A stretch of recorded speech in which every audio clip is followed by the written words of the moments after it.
प्रगति के बारे में आचार्य सुश्रुत क्या कहते हैं? प्रगति जन्म से ही तय होती है। सुख शोणित संयोगे यो भवेद दो सुखटा प्रगति जायते तेन तस्या में लक्षणम शुरू। यानी सुख और शोणित यानी कि स्पर्म और ओवम जब मिलते हैं उस समय शरीर में जो दोष उत्कट का मतलब होता है डोमिनेंट, यानी कि अधिक मात्रा में होता है, उसके आधार पर प्रगति तय होती है और उसके लक्षण मैं कहने जा रहा हूँ। प्रगति एक तो होती है दोषज प्रगतियां जिनकी संख्या 7 होती है ना? उसमें बातज जो होती है वो हीन प्रगति रहती है, पित्तज जो है मध्यम होती है और कपज जो है उत्तम होती है। कपज उत्तम होती है, ध्यान रखना अपन को। इसके अलावा बात पित्तज, बात कपज, कप पित्तज जो द्वंद्वज होती है, द्वंद्वज प्रगतियां क्या होती है? निंदनीय होती है ना? आदमी को अपने नेचर में स्टिक रहना चाहिए, डुअल नेचर बेकार माना जाता है। द्वंद्वज जो होती है दो दोषों से जो वाली होती है वो बेकार होती है और सम प्रगति सभी का होना जो है वो श्रेष्ठ होता है। तो जैसे इंग्लिश में शब्द होते हैं है ना, गुड बेटर बेस्ट, तो कप जो है गुड, कप को गुड कहते हैं अपन की, अच्छी है, गुड वेरी गुड, और ये जो है बेस्ट, सम प्रगति जो है वो बेस्ट होती है, सबसे अच्छी होती है। इस प्रकार से इनको समझ सकते हैं अपन। फिर आए सुश्रुत एक ऐसे आचार्य हैं जिन्होंने भौतिक प्रगतियों का भी वर्णन किया जिनकी संख्या 5 होती है। भौतिक प्रगतियां जैसे पंच महाभूत के आधार पर, पंच महाभूत अग्नि, अग्नि वायु आकाश पृथ्वी जल, तो उसके आधार पर प्रगतियां 5 होती हैं। सबसे पहले नावस प्रगति का व्यक्ति बोला, यानी जो आकाश के जैसा होता है, नावस नव बोलते हैं आकाश को। तो आकाश वाला व्यक्ति पवित्र आचरण वाला होता है। आकाश में पवित्र गंदगी नहीं होती आकाश में, और विशाल चित्र वाला है। आकाश अनंत है ना, ब्रह्मांड जो गैलेक्सी कहते हैं अपन अपनी मिल्की गैलेक्सी, वो बहुत बड़ी है। चिरजीवी है, यानी आकाश हमेशा रहने वाला है। सब पृथ्वी नष्ट हो सकती है, आकाश नष्ट नहीं हो सकता। फिर वायु को उन्होंने बोला कि बात से कंपेयर कर सकते हैं। फिर जो आग्नेय है उसको पित्त से कंपेयर कर सकते हैं, जो जलीय है उसको कप प्रगति कवच वाले मान सकते हैं। फिर पार्थिव बताया, पार्थिव यानी पृथ्वी को कहते हैं। तो पार्थिव प्रगति वाला जो है उन्होंने कहा है कि स्थिर होता है, विपुल यानी साफ, विपुल यानी बड़ा होता है, बलवान होता है, बलवान शरीर वाला होता है, क्षमावान भी होता है। क्षमा, पृथ्वी कितनी गंदगी करते हैं अपन अपने, है ना, कितना पॉल्यूशन फैला रहे हैं, पृथ्वी ने हमको क्षमा कर रखा है, पृथ्वी वाला क्षमावान होता है। फिर आते मानसिक प्रगति। मानसिक प्रगति की संख्या जो है 16 बताई गई है। इसमें सात्विक जो है वो 7 होती है, राजस जो है वो 6 होती है और तामस जो है वो 3 होती है। सात्विक, राजस, तामस, इनका अध्ययन अपन शरीर क्रिया विज्ञान के अंतर्गत पढ़ते हैं। काश्यप ने 18 बताई है, उन्होंने 2 एक्स्ट्रा बताई है, एक प्रजापत्य सत्व और एक यक्ष सत्व। तो सात्विक में एक प्रजापत्य और राज राक्षस में एक यक्ष सत्व उन्होंने अलग से बताई है। इसलिए काश्यप में मानसिक प्रगतियां जो है सुश्रुत की तुलना में, चरक की तुलना में जो है 16 की जगह कितनी हो जाती है? 18 हो जाती है। राजस में एक एक्स्ट्रा जोड़ा है, सात्विक में एक एक्स्ट्रा जोड़ा है।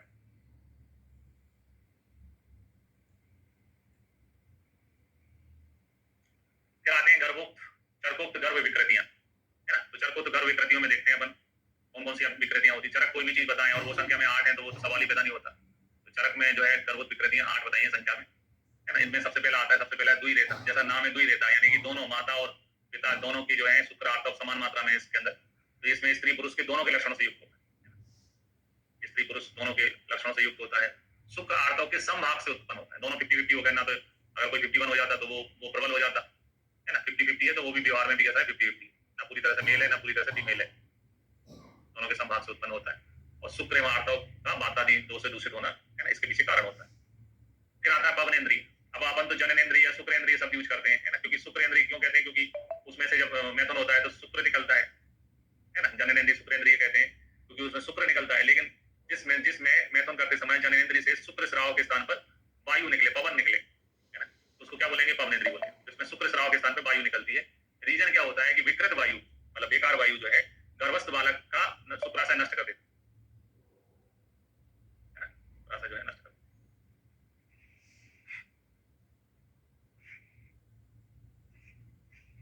फिर आते हैं बकरी। बकरी का मतलब होता है टेढ़ी मेढ़ी, ठीक है। तो संतान इसमें टेढ़ी मेढ़ी आकृति की होती है। टेढ़ी मेढ़ी पीछे बकर का मतलब होता है टेढ़ा होना, है ना। बकरी यानी टेढ़ी मेढ़ी टेढ़ा आकृति, कर्व आकृति। इसमें संतान जो है टेढ़ी मेढ़ी पैदा होती है, जिसके पीछे रीजन होता है एक तो स्त्री की मैथुन की इच्छा नहीं होती, और विषम स्थान में मैथुन करने से, विषम आसन में मैथुन करने से बकरी संतान पैदा होती है। फिर ईर्षक किसे कहते हैं? ईर्षक जो अन्य को मैथुन करते देखकर स्वयं उसमें प्रवृत्त होता है, उसको ईर्षक कहते हैं। ईर्षक जो है वो चरक के अनुसार ईर्षक जो है वो गर्भ विकृति है ना। ईर्षक क्या है? चरक के अनुसार गर्भ विकृति है। चरक में ये गर्भ विकृति है। और सुश्रुत में ईर्षक जो है वो नपुंसक का भेद है ना। सुश्रुत के अनुसार नपुंसक होता है, ईर्षक क्या होता है? नपुंसक होता है। रीजन क्या है ईर्षक संतान पैदा होने की? स्त्री पूरा पुरुष में मैथुन की इच्छा न होने पर भी ईर्ष्या के कारण मैथुन में प्रवृत्त होने से ईर्षक संतान पैदा होती है। ठीक है, ईर्ष्या के कारण मैथुन में प्रवृत्त होने से संतान पैदा होती है।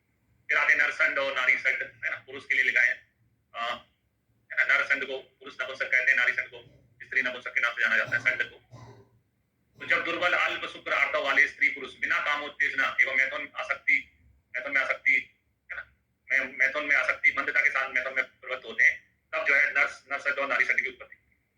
इसमें मेन चीज है क्योंकि इसमें संड में शुक्र नहीं होता है, तो इसमें पहले रीजन बताया गया जब दुर्बल और अल्प शुक्र आर्तव वाले, पहले से कम मात्रा में शुक्र आर्तव है ना, और ऊपर से कामोत्तेजना के बिना मैथुन में आसक्ति मंदता के साथ मैथुन में प्रवृत्त होते हैं, तो नरसंड नारी संड कहता हूं। फिर संस्कारवाही संड ऐसा है कि जो संस्कार कहते हैं, है ना, बाजीगण औषधियों के सेवन करने से मैथुन में समर्थ हो जाता है, उसको संस्कारवाही संड कहते हैं।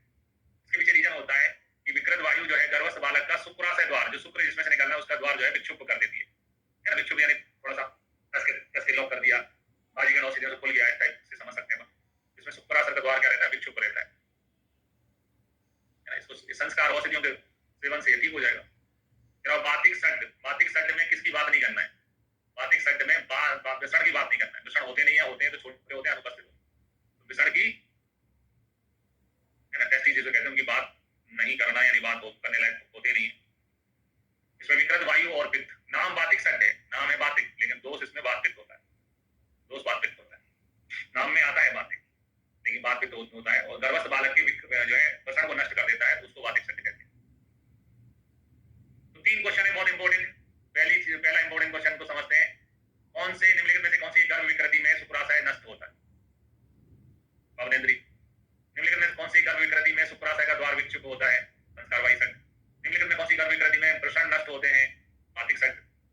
समान मात्रा में, है ना, शुक्रार्तव के संभाग से क्या पैदा होता है, द्वितीयता पैदा होता है। दुर्बल अल्प शुक्रार्तव वाले में क्या पैदा होता है, संड पैदा होता है, नरसंड नारी संड पैदा होता है। तो ऐसे बहुत सारे क्वेश्चन है जो इसमें से बनते हैं। ईर्षक का क्वेश्चन बनता है कि ईर्षक के अनुसार ईर्षक जो है गर्भ विकृति है, लेकिन आचार्य सुश्रुत ने नपुंसक के जो 5 भेद होते हैं ईर्षक का वर्णन उसमें किया हुआ है।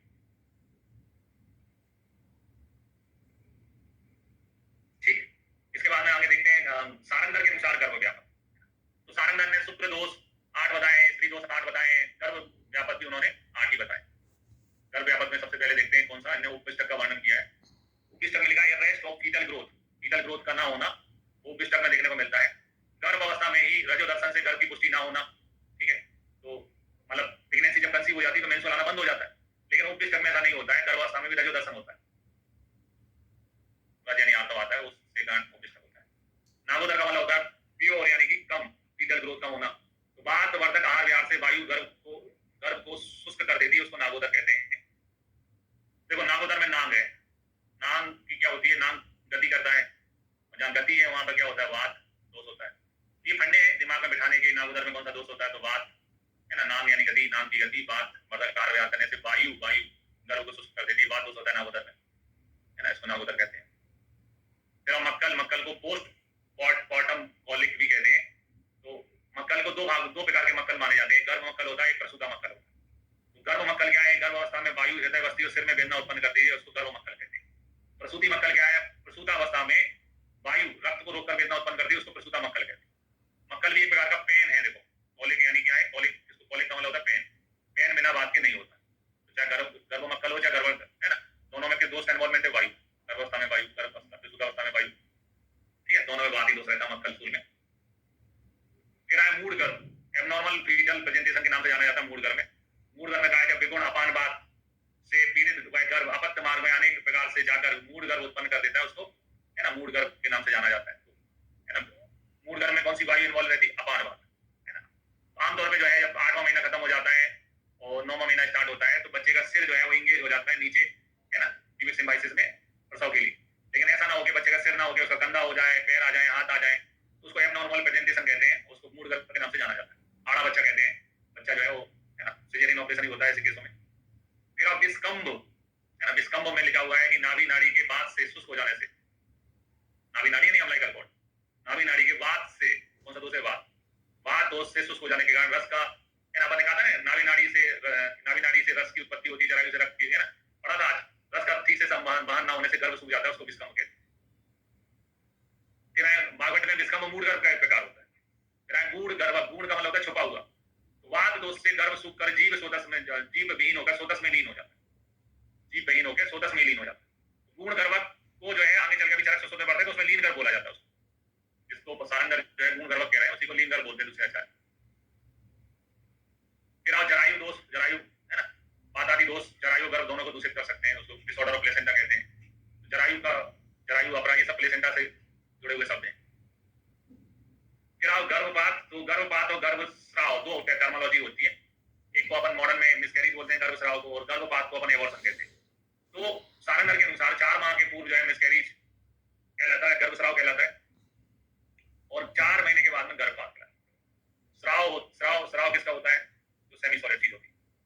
तो पहले से स्टार्टिंग में बच्चा सेमी सॉलिड स्टेज में बना रहता है, और पात यानी गिरती, गिरती कौन सी चीज है? जो सॉलिड होती है। तो सॉलिड 4 महीने के बाद होती है, प्लेसेंटा बनने के बाद में बच्चे का वजन होता है। गर्भपात 4 महीने के बाद होता है, गर्भस्राव 4 महीने के पूर्व होता है।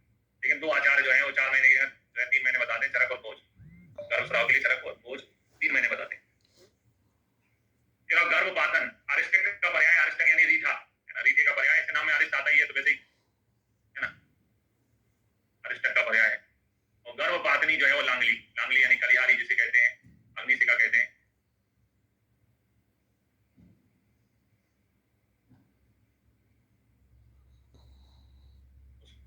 है ना, गर्भपातनी पर्याय।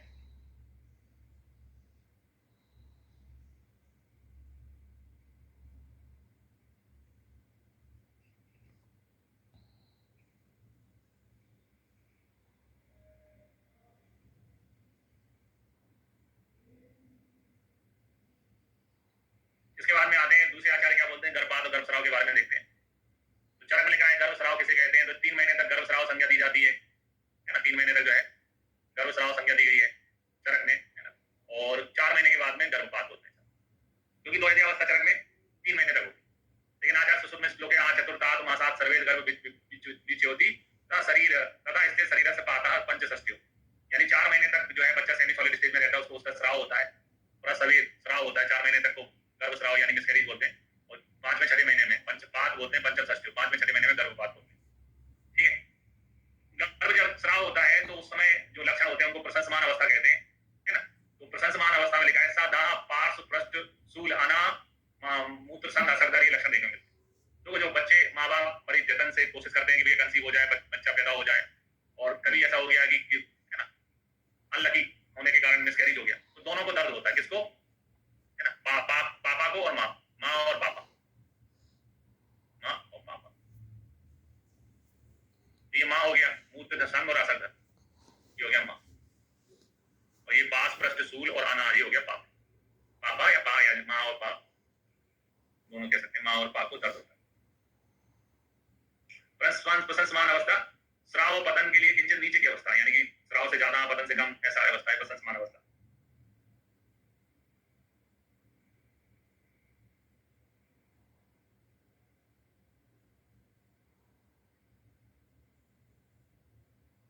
ठीक, फिर आओ गर्भपात, गर्भपात 5वें 6वें महीने में बोला जाता है गर्भपात, है ना, स्थिर गर्भ का पतन हो जाता है, उसको गर्भपात कहते हैं। चिकित्सा में लिखा है गर्भ पतन होने पर लवण वर्ज ऊर्ज, लवण वर्ज उद्दालक आदि से बनाया हुआ यवागु, है ना, बिना मतलब सीधा यवागु उबाल लो, पाचनी द्रव्यों के साथ में जितने मांस का पतन हुआ उतने दिन तक खाना चाहिए, यवागु लेने के लिए बोला। फिर आते हैं चरक अनुसार गर्भ विकार में। तो गर्भ विकार में लिखा है सबसे पहले उपविष्टक के बारे में, है ना, सार भाग एवं सुआकार प्राप्त गर्भणी द्वारा उष्ण एवं तीक्ष्ण पदार्थों के अधिक सेवन करने से गर्भ शोषक द्रव सेवित होने से गर्भ की पुष्टि वृद्धि नहीं होती और गर्भ अधिक समय तक रुका रह जाता है, तो उसको उपविष्टक कहते हैं। तो सार भाग और सुआकार यानी कि प्रेगनेंसी कंसीव हो गई, बच्चा जो है पेट में है, लेकिन क्या हो रहा है, गर्भणी अच्छा उष्ण लिक्विड शीतल जल खाना खाने के लिए उसे उपविष्टक, उसे उष्ण उष्ण चीजें खा रही है,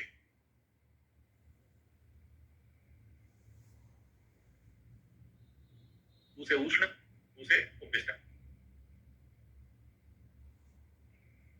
उष्ण चीजों का सेवन करने से गर्भ जो है शोषक द्रव स्रावित हो जाने के कारण उस गर्भ की पुष्टि वृद्धि नहीं होती, गर्भ अधिक समय तक जो है गर्भाशय में रुका रह जाता है, उसको उपविष्टक कहते हैं।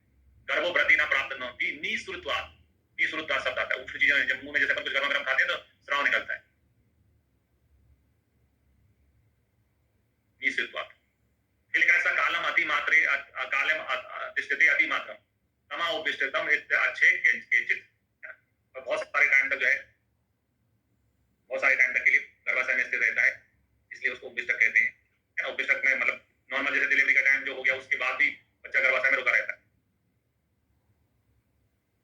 नागोदर में क्या है, गर्भाणी द्वारा व्रत उपवास स्नेह द्वेष रखने एवं रूक्ष निस्सार और वात प्रकोप आहार विहार के सेवन करने से, इसमें वात आहार का इन्वॉल्वमेंट है। देखो नाग यानी सांप क्या करता है, चलता फिरता है, गति करता है। जहाँ गति होती है वहां कौन दोष होता है, वात दोष होता है। उपनिषद में जो है उष्ण चीजों के खाने से हो रहा था, ये रूक्ष चीजों के खाने से होता है। नागोदर जो है रूक्ष निस्सार वात प्रकोप आहार विहार के सेवन करने से गर्भ जो है वो शुष्क हो जाता है। शुष्क हो जाने के कारण नहीं बढ़ता है, ऐसा गर्भ अधिक समय तक गर्भाशय में ही टिका रह जाता है, उससे स्पंदन की प्रतीति नहीं होती है। विद्वान लोग इसे नागोदर के नाम से जानते हैं। गर्भो वृद्धि न प्राप्त होती परिश्रुतवाद, इसमें परिश्रुतवाद शब्द आता है, परिशुष्कवाद।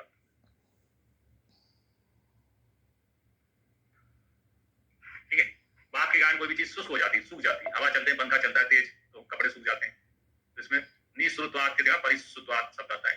बाकी लाइन वैसे ही है, साचापी कालम तिष्ठति अधिमात्रम, यानी कि बच्चा जो है जो उसका ड्यूरेशन होता है 9 महीने का, उससे ज्यादा गर्भाशय में टिकता है, रुका रह जाता है, और गर्भ में स्पंदन नहीं होता है। इसमें आय स्पंदन शब्द आता है, आय स्पंदन भवती तू नागोदर, नागोदर में आय स्पंदन शब्द आता है। नागोदर के नाम में आ है, नागोदर के नाम में आ है, नाम में आ है, आय स्पंदन आता है।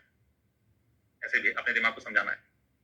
नागोदर के नाम में आ है, अमिताभ बच्चन की पिक्चर है ना, नो मतलब नो, आय स्पंदन भवती आता है। तीसरा है लीन गर्भ। लीन गर्भ में क्या है कि जिस स्त्री का गर्भ सोया हुआ, मतलब गर्भाशय में बिना किसी हलचल के पड़ा रहता है, ऐसा जैसे सोया हुआ है, सोतस में लीन हुआ है, ऐसे गर्भ को लीन गर्भ है। लीन गर्भ में लिखा हुआ है, लीन जो है वो नींद में है, सोया, नींद में सोया है।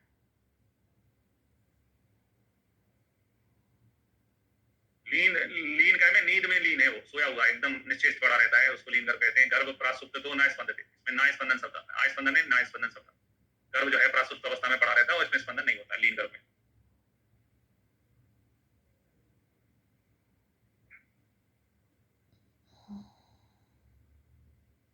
चिकित्सा में आते हैं, चिकित्सा में लिखा है उपदिष्ट और नागोदर, जो मेन गर्भ विकृत वो है ना। एक प्रकार से प्रोटीन मतलब अच्छी नेचुरल डाइट जो प्रेगनेंसी में लेना चाहिए, अच्छा खाना खाना चाहिए, है ना, उस खाने की कमी से ये होते हैं। और भारत में तो बहुत ज्यादा होते हैं, क्योंकि भारत में बहुत ज्यादा कुपोषित महिलाएं होती हैं प्रेगनेंसी ड्यूरेशन में। तो उपदिष्ट और नागोदर की चिकित्सा में लिखा है जीवनी भ्रंगणी है, मधुर एवं बात अग्न औसत सिद्ध घृत एवं भूताधिकार में प्रयुक्त औसत सिद्ध घृत का सेवन करें, है ना। तो जीवनी भ्रंगणी मधुर और बात अग्न औसत सिद्ध घृत एवं भूताधिकार में प्रयुक्त घृत का सेवन करना चाहिए, है ना। तो घृत लेने के लिए बोला है, लेकिन वो औषधियों से साबित होना चाहिए। जीवनी भ्रंगणी मधुर औषधि बात अग्न औषधियों से साबित होना चाहिए। यान में बिठा के चोक कराना, है ना, आज की भाषा में कहेंगे इसको यूएसजी कराओ, अल्ट्रासाउंडग्राफी करा लो, पता चल जाए बच्चा ठीक ग्रोथ कर रहा है कि नहीं कर रहा है। उस जमाने की अल्ट्रासाउंडग्राफी होती थी, रात में चोक कराना, ताकि एहसास हो जाए कि बच्चा है, ऐसा तो नहीं बच्चे नहीं है गर्भ में। इसके अलावा अब जम्भाई लेना, अब मार्जन यानी बार बार स्नान कराना, ये सब इसलिए है कि भैया एक बार कंफर्म कर लें कि बच्चा भी जीवित है घर में कि नहीं है, है ना। ये सब चीजें करने से हलचल होगी, गर्भाशय में फील होगा कि भैया बच्चा है। इसके अलावा लीन गर्भ की चिकित्सा में लिखा है एक वर्ष होने पर कष्ट साध्य होता है लीन गर्भ, पुष्ट अन्यतो वर्ष गणाई कच्छ जायते थे, है ना। ये लाइन भी एग्जाम में पूछी जाती है। पुष्टो अन्यथा वर्ष गणाई कच्छाद जायते। किराए सैन गौ मदद ताम्रचूर्ण के मांस का प्रयोग करना चाहिए, सम से सम की वृद्धि होती है। मांस के कहने का मतलब क्या है, प्रोटीन, है ना। लीन गर्भ में बहुत ज्यादा वीकनेस है माता में, प्रोटीन खिलाना चाहिए। प्रोटीन यानी उस जमाने में मांस, है ना, मांस क्या होता है, प्रोटीन। सैन गौ मदद ताम्रचूर्ण के मांस का प्रयोग करना चाहिए, प्रोटीन से भ्रंगण होता है। रोज सर्दी घी मिला के मांस यूज मूलक यूज लेना चाहिए, मांस यूज मूलक यूज लेना चाहिए। तो यूज जो है, यूज भी क्या है, प्रोटीन है, दाल का पानी है, दाल का पानी है, तो दाल का पानी में क्या होता है, दाल में क्या होता है, प्रोटीन होता है। प्रोटीन रिच डाइट लेने के लिए बोल रहे हैं। इसके अलावा धातु क्षय, वात की वृद्धि, शरीर में धातुओं का क्षय है, वात की वृद्धि होगी, तो वात के लोकल समन करने के लिए कटु तेल की मालिश बताई। तो स्त्री के जो है ना जननांग प्रदेश के आसपास के अंग है, बस्ती है, वंक्षण है, उरु है, कटी है, पास है, पृष्ठ है, इनमें उष्ण तेल है, कटु तेल से मालिश करना चाहिए, अभ्यंग करना चाहिए। अभ्यंग भी बताया, लोकल स्थानों में अभ्यंग भी बताया, मांस का प्रयोग बताया, वो मूलक यूज, और कटु तेल या उष्ण तेल से अभ्यंग बताया।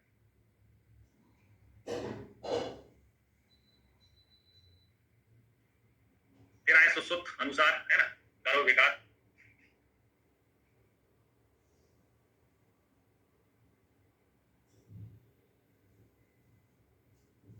सुश्रुत अनुसार गर्भ विकार में आते हैं। सुश्रुत ने गर्भ विकार कौन कौन से बताएं, तो सबसे पहले लीन गर्भ में लिखा है बातो उपद्रव गृहीत सोतसाम लीते गर्भ, है ना। बात के उपद्रव के कारण सोतस में लीन गर्भ जो हो जाता है, सोतसाम लीते गर्भ।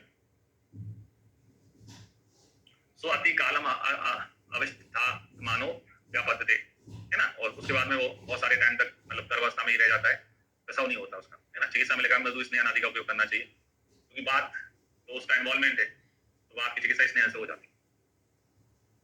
फिर और वाताभिपन्न गर्भ, है ना, तो उपविष्टक का वर्णन नहीं किया है ससुर ने, किसका वर्णन नहीं किया ससुर ने, उपविष्टक, है ना। उसके यहाँ वाताभिपन्न गर्भ का वर्णन किया है, वाताभिपन्न एवं सुस्कृति गर्भ। ये दो लाइनों को अच्छे से पढ़ो भाई। एक में लिखा है वाताभिपन्न सुस्कृति गर्भ, और यहाँ पर आता है नागोदर में सुख सोने, तो वायु ना अभिप्रपन्न प्रपन्न, इसमें वाताभिपन्न आता है, इसमें वायु ना अभिप्रपन्न आता है। ये लाइन भी गौर करने की। सा मातु कुक्षी पूरे थे मंद स्पंदन, मंद स्पंदन होता है ना, वाताभिपन्न में कैसा स्पंदन होता है, मंद स्पंदन होता है। माता की कुक्षी को पूरित नहीं करता है, मंद स्पंदन करता है, वाताभिपन्न अभिपन्न,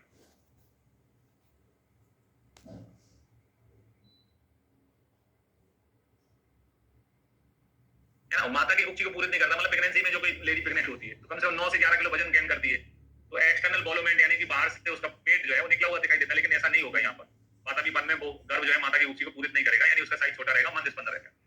नागोदर में लिखा है सुख सोने वायुना अभिप्रपन्नम आक्रांतम जीवम अद्य अद्यमाप्य उदरत्यता कदाचित इच्छोपशांतम नेगमेशम इति भाषन्ते, यानी जो है वायु से आक्रांत जो है वो जो है जैसे नेगमेश करे ने चुरा लिया हो, ये कंडीशन बन जाती है नागोदर में। ऐसा लगता है कि नेगमेश करे ने गर्भ का हरण कर लिया है, उसको चुरा लिया है। चिकित्सा उन्होंने कहा, चिकित्सा में ज्यादा दिमाग मत लगा, वही प्रोटीन रिच डाइट खाना है जो नागोदर में और नेगमेश में जो चिकित्सा करते हैं वही लीन गर्भ के समान चिकित्सा बताई गई।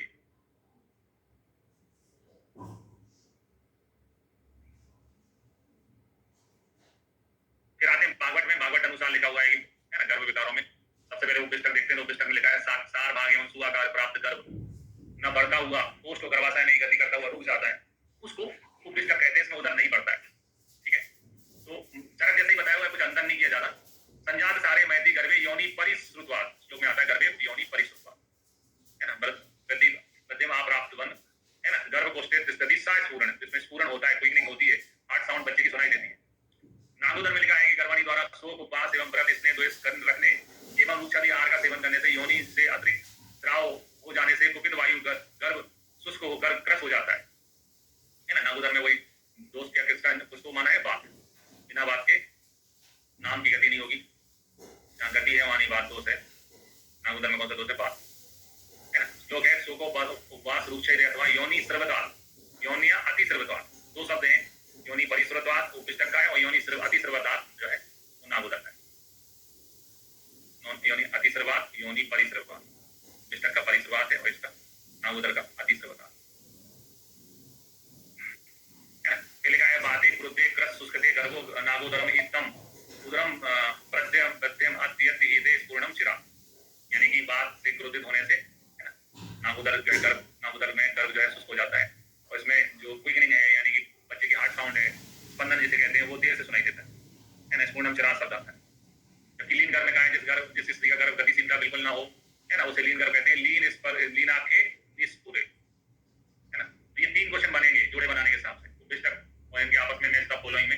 उपविष्टक में साहस पूर्ण होता है, नागोदर में पूर्णम चिरात होता है, और लीन गर्भ में लीन में निष्पूर्ण होता है, क्विकनिंग नहीं होती है, ठीक है। तो ये अंतर है। हर्षणी चिकित्सा करना चाहिए, है ना, जो चिंता में रहता है उसको और दुखी रहता है, शोक में रहता है तो उसका बच्चे पे दुष्प्रभाव होता है। उपविष्टक और नागोदर लीन गर्भ में हर्षणी चिकित्सा होता है। हर्षणी चिकित्सा इसके अलावा भी करते हैं, वो है सुखद अतिसार। सुखद अतिसार में बताइए लोगों ने, मजाक में भी बताइए,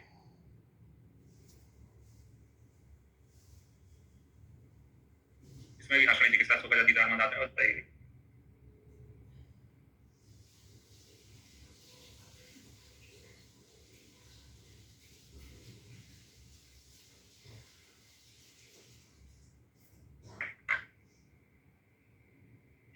क्वांटिटी है, परिशुद्धात्म में थोड़ी शराब की क्वांटिटी कम होगी, अति श्रोतात्म में बहुत शराब की क्वांटिटी ज्यादा होगी, ये मतलब है परिशुद्धात्म और अति श्रोतात्म में क्वांटिटी समझ सकते हैं कि परिशुद्धात्म में थोड़ी कम होगी, अति श्रोतात्म में ज्यादा होगी।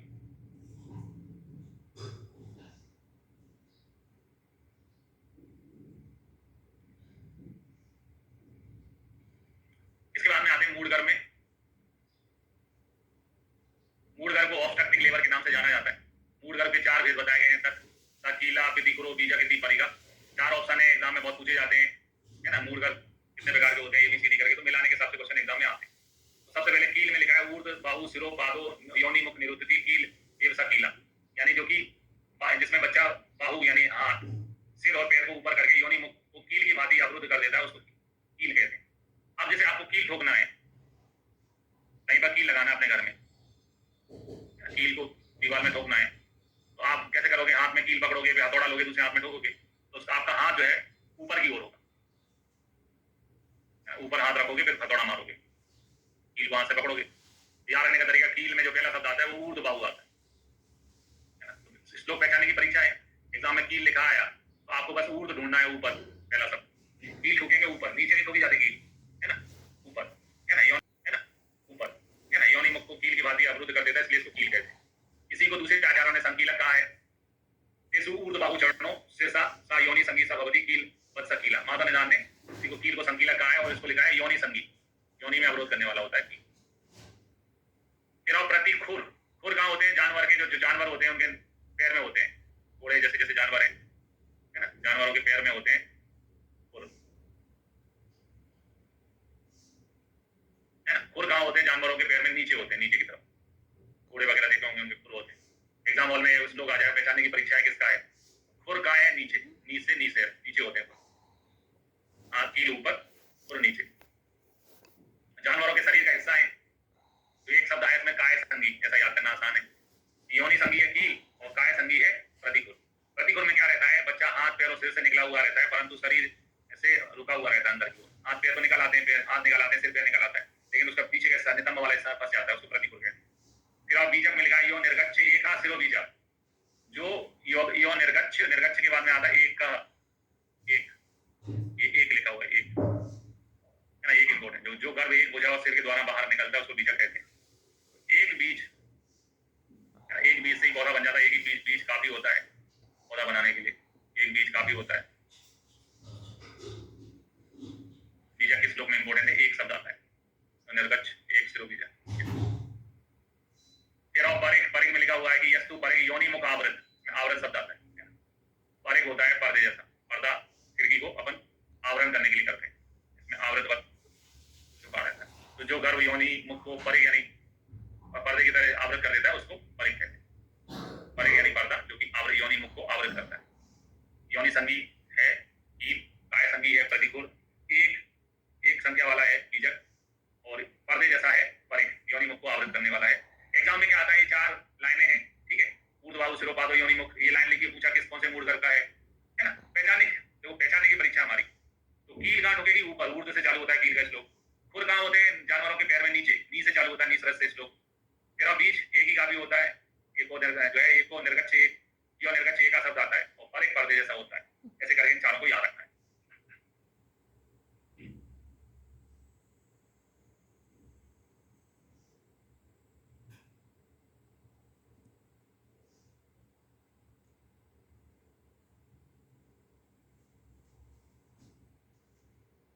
हिंदी में पूछेंगे दोनों का होगा,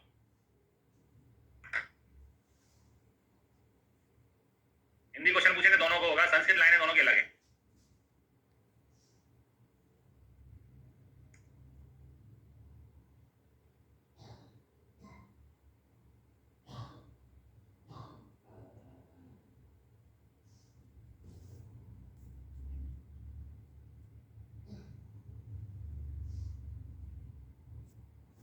ठीक, आगे देखते हैं। मूल गर्भ की गतियां, अष्टांग संग्रह कांड ने कहा है कि मूल गर्भ की संक्षेप में गतियां जो है वो 3 होती हैं।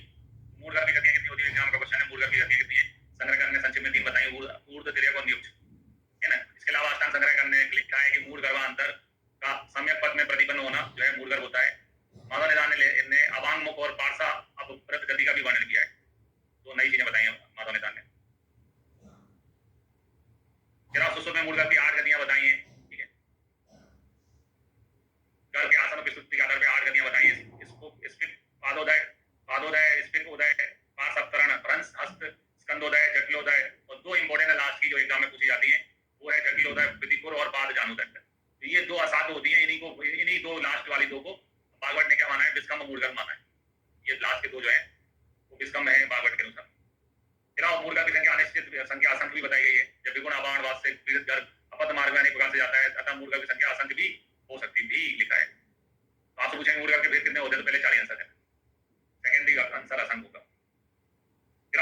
मूड गर्भ का वर्णन किसने किया है? तो विस्कम मूड गर्भ का वर्णन जो है वो भागवत ने किया है।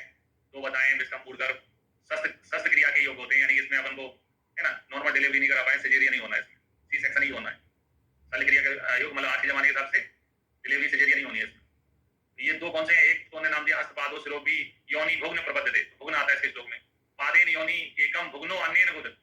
ये भुग्न अपनी परीक्षा होगी याद करने के हिसाब से, यानी विस्कम का श्लोक आएगा तो उसमें भुग्न आएगा, है ना, पूछेंगे कौन सा, उसमें भुग्न आएगा। तो पहला है जिसमें कभी हाथ से कभी पैर से कभी सिर से वक्र बनकर योनि में पहुंचता है, भुग्न का मतलब होता है टेढ़ा, है ना, तो उसको विस्कम मोड़कर कहते हैं। पादेन योनि एकम भुग्नो अन्येन बुध, जिसमें एक पैर योनि में दूसरा मोड़कर बुधा के पास रहता है उसको, है ना, दूसरा जो है उसका अंतर है ना, उसका मीनिंग ये है। ये दोनों ही विस्कम मूड गर्भ क्या होते हैं? शस्त्र क्रिया के योग होते हैं। मूड गर्भ में छेदन कर्म खाली पेट में मंडलाव और अगले शस्त्र से सिर का विदान करना चाहिए। प्रतिपत्र तीक्ष्ण होता है उसका प्रयोग नहीं करना चाहिए। मूड गर्भ में कौन से यंत्रों का प्रयोग किया जाता है, कौन सा का नहीं किया जाता, वो इंपॉर्टेंट क्वेश्चन है। प्रतिपत्र का प्रयोग नहीं किया जाता। मंडलाग का युवराज ने मंडलाग अंगुली और शंकु शस्त्र का प्रयोग करने के लिए बोला है। कैसा याद करने का तरीका? ऐसे एम शाम, मूड गर्भ का छेदन कब करेंगे? शाम को करेंगे, ऑपरेशन सुबह नहीं होगा, शाम को होगा। तो सा यानी शंकु, आ यानी कि अंगुली, और मा यानी मंडलाग, ये तीन बताएं योग रत्न करने, जबकि इसमें से दो बताएं सुश्रुत में, मंडलाग और अंगुली शस्त्र। फिर आते मूड गर्भ के सामान्य लक्षण क्या है? मूड गर्भ उदर में सूल देता है, योनि में सूल देता है, और मूत्र संघ। मूत्र संघ जो है कॉमन लक्षण है जो बहुत जगह मिलेगा, जैसे आपसे अभी प्रशंसमान गर्भ पढ़ा था बनने, प्रशंसमान गर्भ में भी मूत्र संघ जो है ना लिखा हुआ था। फिर मूड गर्भ यानी गर्भ जो है कैसे रुक जाता है, बीच में बच्चा पैदा नहीं होता, तो तीन प्राकृतिक अवरोध होते हैं, या तो बच्चे का सिर बड़ा है, या अंश यानी शोल्डर बड़े हैं, या फिर जगन प्रदेश यानी हिप वाला पोर्शन बड़ा है। तीन चीजें बड़ी होने से बच्चा योनि मार्ग में, अपत्य मार्ग में रुक जाता है। दूसरा अनुसार मूड गर्भ के भेदों का वर्णन किसने किया है? तो हारित जी ने किया। हारित ने अर्धचंदानन नामक शस्त्र का प्रयोग मूड गर्भ के बाहर निकले हुए बाहु को काट कर निकालने के लिए कहा है। आधा चांद जैसे आजकल हसिया होता है, हसिया आधा चांद जैसा होता है, उसका प्रयोग करने के लिए बोला। मूड गर्भ के लिए मूड गर्भ की चिकित्सा करना कितनी टिपिकल है, उसके लिए आचार्य सुश्रुत लिखते हैं, ना तो अन्य कष्टम रहती यथा मूड गर्भ शल्योदान, मतलब मूड गर्भ से बढ़ के कोई कठिन शल्य क्रिया नहीं है, क्योंकि मूड गर्भ में स्पर्श से ही काम करना पड़ता है। ना तो अन्यतम शब्द आता है, और कष्टम आता है, कष्टतर नहीं आता, कष्टतर कुष्ठ के श्लोक में आता है। फिर मूड गर्भ में कितने शस्त्र काम करना चाहिए? तो 10वें शस्त्र बताएं, संख्यावाची क्वेश्चन है, कितने बताएं? 10। उत्कर्षण, अपकर्षण, स्थान, अपवर्तन, उद्वर्तन, उत्कर्तन, छेदन, वेदन, पीड़न, धारण, ऋजुकरण। संख्या याद रखनी, नाम नहीं याद करने, 10 होते हैं। इसके अलावा मूड गर्भ की चिकित्सा में आश्वासन देने की जरूरत होती है। गर्भवती महिला को अपन उसके बच्चे को मार रहे हैं क्योंकि वो पैदा नहीं हो पा रहा है, तो चवन मंत्र पढ़ने के लिए बोला गया है। श्लोक नंबर अध्याय 15 के श्लोक नंबर 6, 7, 8 में चवन मंत्र बताया। इसके अलावा ऐसी कंडीशन आ जाए आपके सामने कि माँ और बच्चे में से आप किसी एक को बचा सकते हो, और आपको डिसीजन लेना है किसको बचाना है, माँ को बच्चे को, हमेशा माँ को बचाना चाहिए। असाध्य विकार होने पर गर्भ का पातन उचित है, गर्भणी को मारना उचित नहीं है। गर्भ और गर्भणी में से प्रथमतः गर्भणी की रक्षा करना चाहिए। माँ और बच्चे में से किसी एक को बचाना हो तो शाहरुख खान बनने की जरूरत नहीं है, है ना, गर्भणी को बचाना चाहिए। कौन सी बेचारे कुछ होता है, बेचारी रानी मुखर्जी मर जाती है बेटी बचाने के चक्कर में, है ना, माँ को नहीं, माँ को बचाना चाहिए, एक वो, है ना, ये चीज ध्यान रखना चाहिए। फिर अब मूड गर्भ शल्य उपरांत परिहार काल, है ना, 4 माह तक विशेष बताया। मूड गर्भ में कितने महीने का परिहार काल रहता है, वो इंपॉर्टेंट क्वेश्चन है। आमतौर पर जैसे सूतिका काल होता है सवाल अलग, मूड गर्भ में 4 महीने तक पत्य का ध्यान रखना पड़ता है। असाध मूड गर्भ में लिखा है प्राविद्यति सिरो यातु सीतांगी निर्पत्यतया नीलोदर सिरा, यानी जिस महिला की सिराएं नीली पड़ गई हो, है ना, उसका जीवन लीला समाप्त होने वाली होती है, तो इसको असाध्य मूड गर्भ का लक्षण बताया, है ना, नीलोदर सिरांति का गर्भ साचा नाम था।